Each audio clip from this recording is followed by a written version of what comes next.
In this video, I'm going to show how to attach a 5-point breastplate and fit it correctly, and it has a martingale attachment, and I'll be putting a jump saddle on. So first, as I need to attach this to the saddle, I'll be putting my 5-point breastplate on. To do this, I'm going to detach the lead rope and secure.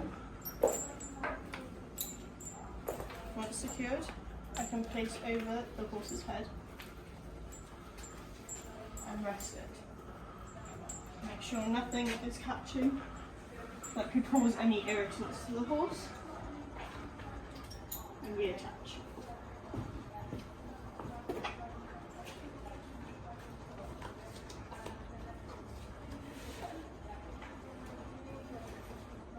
With this saddle, I use a half pad alongside a GP pad. GP means a general purpose. Place the saddle pad on top, and then the half pad. I prepare my straps ready to put the saddle on top.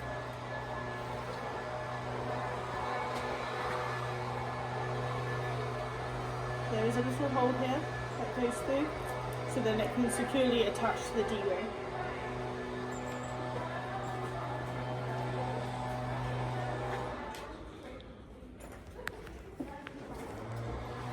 This jump saddle that I'll be using is a mono flap, so it's one flap, so it has long straps just like the dressage saddle we saw. Then we'll place the saddle on top, securing in place.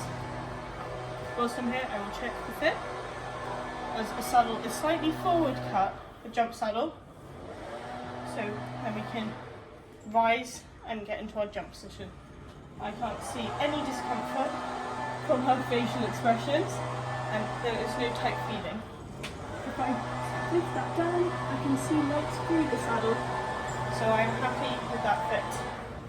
Again, like I said earlier, mares have a longer back. Let me find her last rib. Her last rib is here, so I'm quite happy with the fit of that. To attach the 5-point breastplate, we attach it to the second strap, although I would be happier if there was another keeper here, but it will stay secure in place once tucked in. We then secured the second part, which, if I put that up, and attach it onto our D-ring. And we do the same this side. We get our girth straps. Again, I would be happy if there was another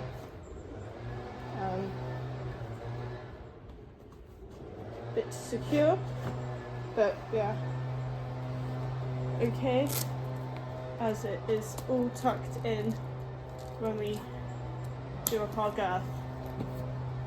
So we've got to check all our keepers as we're going round, that everything's nice and secured, and then I shall come round and show you the girth. So again, we've got a short girth, as it is a mono flap with longer girth straps. This is a size 26. This is what a size 26 would look like. Check that, it's not in the way. Under we go. Again, we can see if the horse is over or under girth by their facial expressions, and there wasn't much of a reaction there. We'll make sure that they're all tucked in and not in the way. Again, something that might be a bit of a struggle, but we will get there. Once we've done so, we'll get the last bit and secure underneath. We want to make sure we've got a 4-finger clearance, and secure nice and tight. again, we want a 4-finger clearance, or some people say a fist. So that fits nicely on her. Next, we will do the bridle.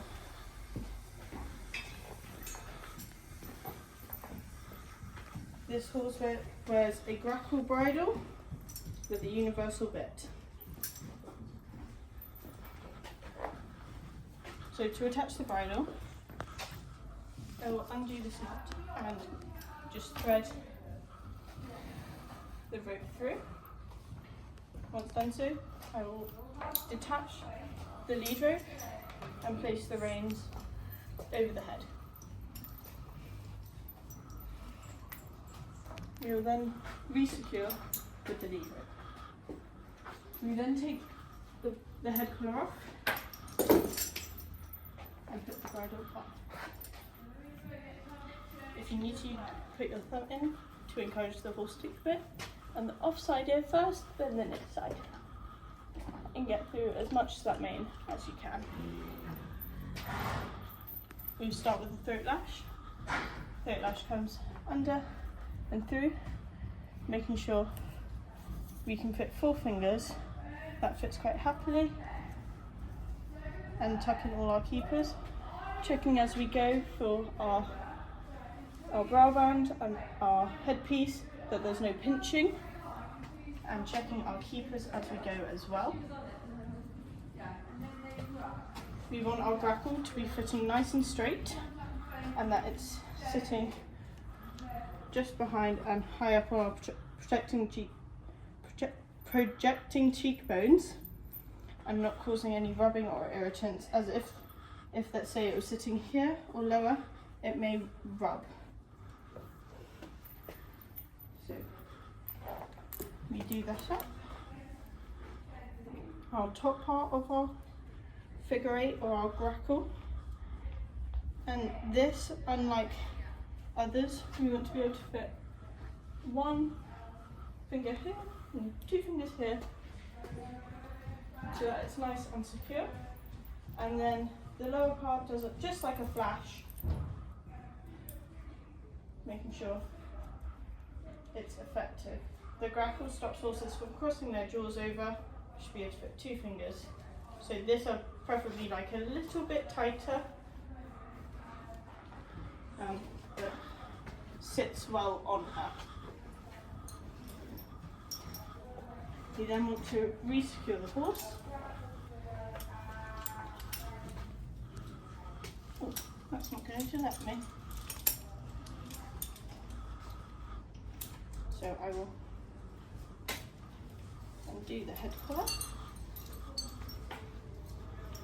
So then we regain the control and safety.